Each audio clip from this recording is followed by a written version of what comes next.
എല്ലാവർക്കും വിഷ്ണുമായ സ്വാമി യൂട്യൂബ് ചാനലിലേക്ക് എല്ലാവർക്കും സ്വാഗതം. ജ്യോതിഷ കണക്കുകൂട്ടുകൾ അനുസരിച്ച് ഗ്രഹങ്ങളുടെ സ്ഥാനത്തിലുണ്ടാവുന്ന മാറ്റങ്ങൾ പലതരത്തിലുള്ള ശുഭയോഗങ്ങളാണ് ഉണ്ടാക്കുന്നത്. ഇത്തരം യോഗങ്ങൾ ചില വ്യക്തികളുടെ ജീവിതത്തിലും സുഖസമൃദ്ധിയും പദവി, ഭൗതിക സുഖങ്ങൾ ഇങ്ങനെയെല്ലാം നൽകുന്നുണ്ട് യോഗങ്ങൾ കാണുന്നു. ഇതിനെ നമ്മൾ ഗജകേശ്വരി യോഗം എന്നാണ് പറയുന്നത്. ഏപ്രിൽ 21 മിഥുനം രാശിയിൽ ചന്ദ്രനും വ്യാഴവും കൂടിച്ചേരുമ്പോഴാണ് ഈ യോഗം രൂപപ്പെടുന്നത്. ജ്യോതിഷപ്രകാരം വ്യാഴവും ചന്ദ്രനും ഒരേ രാശിയിൽ സംഗമിക്കുകയും അതിലൂടെയാണ് ഈ രാജയോഗം സൃഷ്ടിക്കപ്പെടുന്നത്.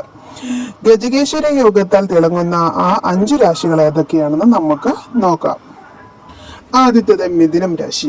ഗജകേശ്വര യോഗം രാജയോഗം ഈ രാശിയിലാണ് ഉണ്ടാകുന്നത്. അതുകൊണ്ട് തന്നെ ഈ യോഗത്തിൻ്റെ ഏറ്റവും കൂടുതൽ ഗുണങ്ങൾ ലഭിക്കുന്നത് മിഥുനം രാശിക്കാർക്കാണ്.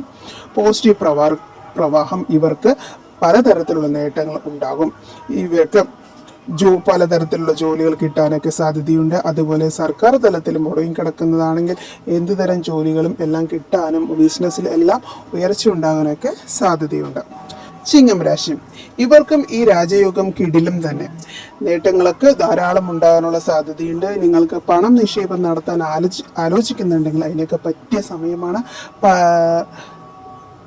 കടബാധ്യതകളിൽ നിന്നുള്ള മോചനവും വീട് പണിയും അങ്ങനെ എല്ലാ കാര്യങ്ങൾക്കും നല്ല സമയം തന്നെയാണ് ഇപ്പോൾ.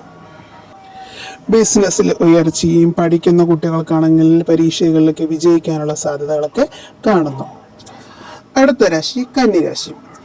ഇവരുടെ കരിയർ ബിസിനസ് സ്ഥാനത്താണെങ്കിൽ ഈ യോഗം ഉണ്ടാവുന്നത്. അതുകൊണ്ട് തന്നെ പ്രമോഷനും പുതിയ ഉത്തരവാദിത്തങ്ങൾ എന്നിവയൊക്കെ ലഭിക്കുകയും ബിസിനസ്സുകാർക്ക് വലിയൊരു ഡീൽ ലഭിക്കാനൊക്കെ സാധ്യതയുണ്ട്. ബിസിനസ്സിലേക്ക് വൻ കുതിച്ചുകയറ്റം തന്നെയായിരിക്കും നിങ്ങൾക്ക്. അതുപോലെ പഠനകാര്യത്തിനും എല്ലാത്തിലും ഉയർച്ചയാണ് കാണുന്നത്. ധനുരാശി. ഈ രാശിക്കാരുടെ അധിപൻ വ്യാഴമാണ്. അതുകൊണ്ട് തന്നെ ഇവരുടെ രാജയോഗത്തിന്റെ പ്രഭാവം ഇവരുടെ ലൗകിക ജീവിതത്തിൽ നേട്ടങ്ങൾ ഉണ്ടാകുകയും ഇവരുടെ വിവാഹ ജീവിതം നടന്നിട്ടില്ലെങ്കിൽ അതിലേക്ക് നടക്കാനുള്ള സാധ്യതയും കാണുന്നു. പലതരത്തിലുള്ള ഭാഗ്യാനുഭവങ്ങൾ ഉണ്ടാകാനുള്ള സാധ്യതയും ഇവർക്കുണ്ട്. ആഗ്രഹിച്ച പോലെയുള്ള ജീവിത പങ്കാളിയെ കിട്ടാനെല്ലാം യോഗമുണ്ട് ഇവർക്ക്. കുംഭം രാശി. ഇവർക്ക് സന്താനങ്ങളിൽ നിന്നും നല്ല വാർത്തകളൊക്കെ ലഭിക്കാനുള്ള സാധ്യതയുണ്ട്. വിദ്യാർത്ഥികൾക്ക് ഉയർന്ന വിദ്യാഭ്യാസത്തിന് യോഗമുണ്ടാകും. വാഹനമോ വീടോ വാങ്ങാൻ ആഗ്രഹിക്കുന്നെങ്കിൽ വ്യാഴഗ്രഹയാൽ ഇവരുടെ ആഗ്രഹം പൂർത്തീകരിക്കാനും എല്ലാത്തിനുള്ള സാധ്യതയും ഇവർക്കുണ്ട്. നിങ്ങൾക്ക് എല്ലാവർക്കും നല്ലത് വരട്ടെ എന്ന് പ്രാർത്ഥിച്ചുകൊണ്ട് നിർത്തുന്നു. നന്ദി, നമസ്കാരം.